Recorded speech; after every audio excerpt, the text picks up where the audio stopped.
దేవుడికి అలంకరించే పువ్వుల గురించి మాట్లాడుకున్నప్పుడు మనం ఒక్కో దేవుడికి ఒక్కో పువ్వును ప్రత్యేకంగా అలంకరిస్తాం. అదెందుకో తెలుసా? తెలుపు రంగు. తెలుపు రంగు శాంతికి మరియు పవిత్రతకి గుర్తు. కాబట్టి దీన్ని ముఖ్యంగా శివుడికి అర్పించాలని మన పెద్దవాళ్ళు చెప్తారు. ఎందుకు? శివుడు అంటేనే మనశ్శాంతి. మనం ఆయన్ని పూజించడం వల్ల మనకున్న కష్టాలు అన్నీ తొలగిపోతాయి.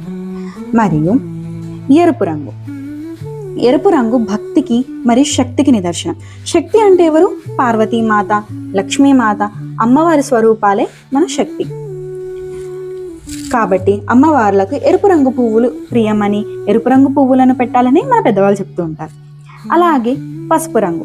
పసుపు రంగు శుభప్రదం, అంటే శుభానికి గుర్తు అని అర్థం. ఏదైనా పూజ చేసే ముందు పసుపు రంగు పువ్వులని తప్పకుండా ఉండాల్సిందే. సరే, పసుపు రంగుతో ఈ 3 రంగులే కాకుండా ఇలా వేరు వేరు రంగు పువ్వులు కూడా ఉంటాయి. కానీ మనకు ముందు నుంచి లభించే పువ్వులు ఏంటి? పసుపు, తెలుపు, ఎరుపు. దాని తర్వాత కొత్తగా కనుక్కున్నవే ఈ రంగు పువ్వులు.